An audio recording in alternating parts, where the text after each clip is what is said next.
à l'occasion de l'anniversaire du jumelage de Notre-Dame de Montréal et de Notre-Dame de Merouba, il me fait un grand plaisir de saluer tout le peuple libanais, ainsi que tous les chrétiens du Moyen-Orient. Le jumelage entre Notre-Dame de Montréal et de Notre-Dame de Merouba a été proclamé de façon solennelle lors d'une grande célébration organisée il y a près d'un quart de siècle en cette basilique et présidée par mon confrère, Monsieur le cardinal Édouard Gagnon, accompagné de Monseigneur Fernand Le Cavalier.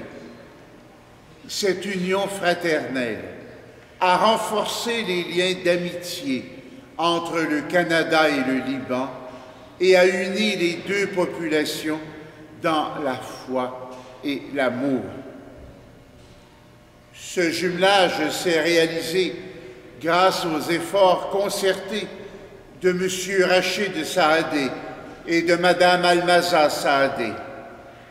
Par la suite, en l'an 2000, Mme Saadé a remis officiellement au Premier ministre du Canada, l'honorable Jean Chrétien, une statue monumentale de Notre-Dame de Merouba, installée depuis dans un lieu touristique de la région de Montréal, où des pèlerins du monde entier vont la visiter.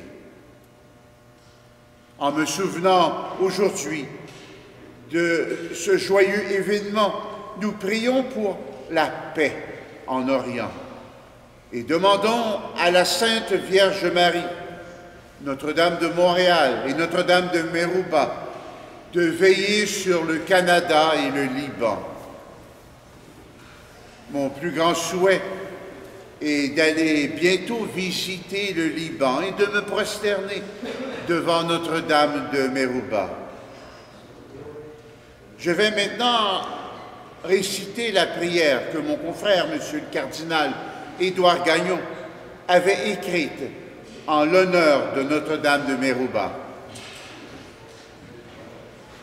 Ô Notre-Dame de Merouba, toi la nouvelle Ève que Dieu a choisie pour être la mère de son Fils, qui a donné sa vie pour le salut de l'humanité. Tu as porté le fruit du pardon et tu nous as mérité par Jésus la vie nouvelle. Demande à ton Fils de nous pardonner nos péchés. Remplis nos cœurs du feu de l'amour. Aide-nous à répandre ton message d'amour et de paix sur la terre, pour la plus grande gloire de Dieu le Père, du Fils et du Saint-Esprit.